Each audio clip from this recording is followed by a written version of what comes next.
Hello friends, আবারও চলে এসেছি একটা নতুন ভিডিও নিয়ে। Soya chilli. দেখুন, আমি সয়াবিন সিদ্ধ করার জন্য জল নিয়ে নিয়েছি আর সয়াবিন দিয়ে দিয়েছি আর লবণও দিয়ে দিয়েছি সিদ্ধ করার জন্য। তারপর নিয়ে নিয়েছি আমি এখানটায় পেঁয়াজ নিয়ে নিয়েছি, ক্যাপসিকাম নিয়ে নিয়েছি আর লঙ্কা, কাঁচা লঙ্কা নিয়ে নিয়েছি, সিদ্ধ করা সয়াবিন নিয়ে নিয়েছি আর সস নিয়ে নিয়েছি, সয়া সস, চিলি সস আর টমেটো সস, ভিনিগার আর ডিম নিয়ে নিয়েছি আর কর্নফ্লাওয়ারও নিয়েছি।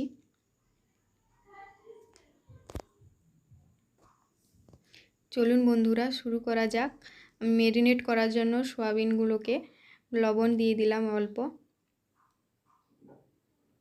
হলুদ দিয়ে দিয়েছি অল্প,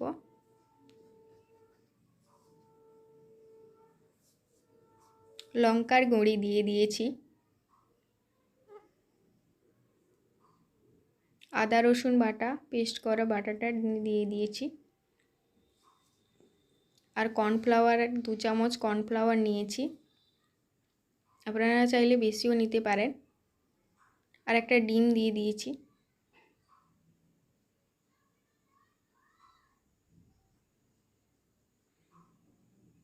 এরপর সবগুলোকে মাখিয়ে নিব ভালোভাবে। দেখুন, আমার মাখানো হয়ে গেছে। এরপর এটাকে রেখে দিব 10-15 মিনিটের জন্য। দেখুন বন্ধুরা, আবার 10-15 মিনিটের পর চলে এসেছি। দেখুন, কড়াইতে আমি তেল দিয়ে দিয়েছি, তেলটা গরমও হয়ে গেছে। এরপর একে একে সয়াবিনগুলোকে আমি ছেড়ে দিব। সয়াবিনগুলোকে একে একে ছেড়ে দিচ্ছি।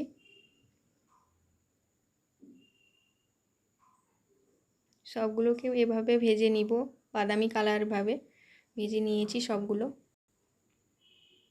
এরপর সয়াবিনগুলোকে তুলে নিচ্ছি। ওই তেলে আমি পেঁয়াজ দিয়ে দিচ্ছি। পেঁয়াজগুলো একটু নাড়াচাড়া করব। এরপর ক্যাপসিকাম দিয়ে আবার একটু ভালোভাবে নাড়াচাড়া করব।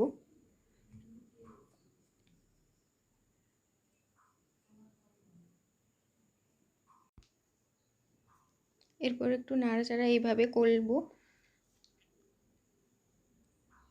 এরপর আমি লবণ দিয়ে দিব। আবারও নাড়াচাড়া করব একটু।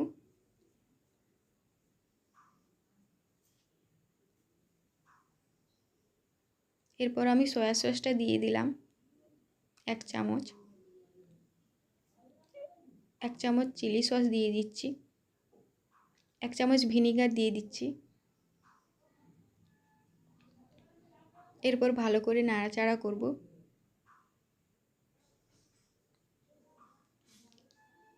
এরপর আমি টমেটো সসটা দিয়ে দিলাম। আবার নাড়াচাড়া করব।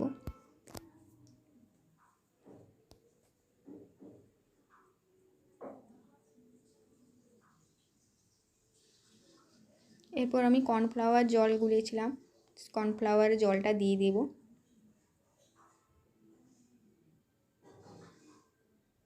এক চামচ চিনি দিয়ে দিচ্ছি।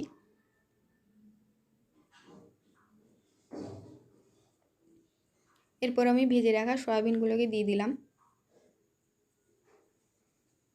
সয়াবিনগুলোকে ভালোভাবে এভাবে নাড়াচাড়া করে নিব।